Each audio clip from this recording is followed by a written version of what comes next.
Hello, we have been discussing how diet and nutrition plays a huge role in our health and wellness, not to mention obesity and weight gain. We know it's a fact that the American population, that 2/3, if not more, are either overweight or obese. And I think when it comes to fat, most of us have some type of fat phobia, especially when it comes to saturated fat. So in this video, we're going to discuss saturated fats and whether they're bad for us or good for us, or what the deal is with saturated fats. And I think when we talk about saturated fats, most of us kind of know that saturated fats found in bacon, fatty meats, cheese, dairy, certain oils like coconut oil and palm oil that can be bad for us. And I think rightly so, when we have been told, especially in the 1970s, that they came out and said that saturated fat increases cholesterol and that cholesterol clogs our arteries. So I think most of us growing up realize, when our parents switched from butter to margarine and we were told not to eat eggs and bacon and fatty meats because that can contribute to heart disease, that we thought saturated fat was bad. And I've been the same, I grew up in the same type of family, and I've had a fat phobia of saturated fat. However, did you know that saturated fats are actually needed and required by our body, just as cholesterol is? Saturated fats are needed to make hormones and hormone-like substances. They're needed for the cell membranes of our cells, so brain cells, heart cells, nerve cells.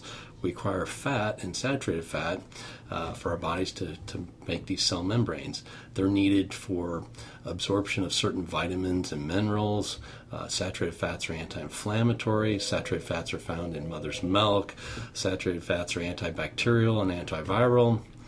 So saturated fats may not be as bad for us. So how did saturated fats come to be that saturated fats became to be that they're the bad guys? And when did that kind of start? Well, in the late 1950s, 1960s, a physiologist named Ansel Keys provided research to the government. That he did this research on these 7 countries and basically saying that diets high in saturated fats caused increase in heart disease. However, there's some controversy with that because he did leave out some studies where diets high in saturated fats did not actually cause heart disease. So in light of some recent scientific studies in the past few years, saturated fats may not be as bad for us as we were once led to believe. In fact, they looked at 72 studies over 18 countries and found that there was no correlation between saturated fat and coronary artery disease. In another randomized controlled study in the American Journal of Clinical Nutrition that basically looked at studies looking at diets, whether it was high in saturated fat and low in refined sugar and refined carbohydrates versus a diet high in processed foods and high in refined sugars and low in saturated fats, and found that the diets high in fat and low in the sugar and processed foods actually reduced coronary heart disease and reduced most of the markers of inflammation and reduced blood pressure, reduced blood sugar, reduced triglycerides, reduced cholesterols, all which would help reduce heart disease. So it is a little confusing, but so when we look at it, what was the biggest thing is when we eat saturated fats with refined sugar and processed foods, that can contribute to heart disease and pain, inflammation, obesity. But saturated fat in of itself may not be as the bad guy like we were all once led to believe. So what happened when we reduced our intake of saturated fat? And by the way, the American Heart Association, the United States Department of Agriculture still recommends reducing our saturated fat calorie intake to 10% or less in our daily diet. So what happened? Well, what happened was we increased our consumption of refined sugar and flour, and we got scared of fat, and we started replacing those with no fat or low fat products. I remember eating pretzels that said no fat, no cholesterol, and thinking, I'm eating something healthy.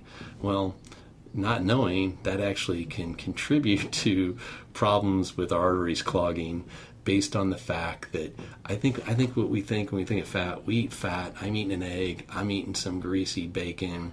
That we eat that and it's going to our arteries and clogging our arteries. Well, that's really not true. When we don't eat saturated fat and we consume flour and sugar, it goes in our bodies, it goes to our liver, and our liver produces cholesterol, triglycerides, and saturated fat. So if we did the opposite, say we ate saturated fat, meat, eggs, meat, that type of stuff, well, and minimal or no sugar and flour, then we actually have reduced triglycerides, reduced blood sugar, reduced the bad form of cholesterol. So there's more to the picture than meets the eye. So I think saturated fat has gotten a bad reputation over the years. And with anything, too much of any type of food or too much of any calories, you're going to gain weight. So we want to look at the quality of the food we're eating, good fats, fruits, veggies, protein sources. So again, I think when we think of saturated fats, as science has shown us that it may not be as bad for us as we once thought. So when it comes to health and wellness, diet is one piece of the puzzle. It is huge, but we need to look at our diets and our lifestyles if we want to lead a healthier, better quality of life.